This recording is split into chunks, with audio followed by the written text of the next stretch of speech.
Assalamualaikum guys, today I write a short composition about our national flag.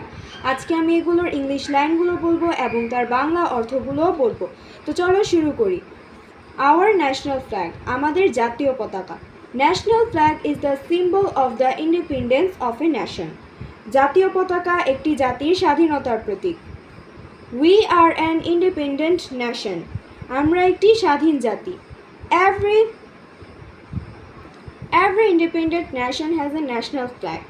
প্রত্যেকটি স্বাধীন জাতির একটি জাতীয় পতাকা রয়েছে। We have also a national flag. আমাদেরও একটি জাতীয় পতাকা রয়েছে। It is rectangular in shape. এটি আয়তাকার। There is a red circle in the midst of green. সবুজের মাঝে একটি লাল বৃত্ত আছে। The ratio of length and breadth in 10:6. এর দৈর্ঘ্য এবং প্রস্থের অনুপাত 10:6.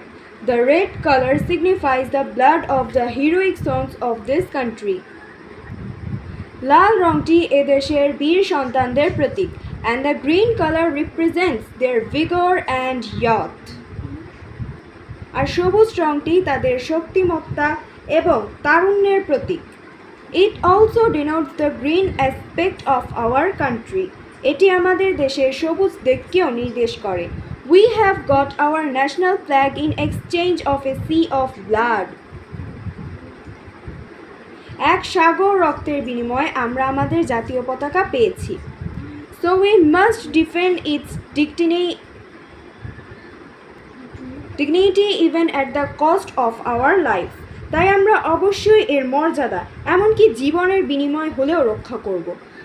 সো আজকের শর্ট কম্পোজিশনটা এ পর্যন্তই। বাই, আসসালামু আলাইকুম। Please do like and subscribe my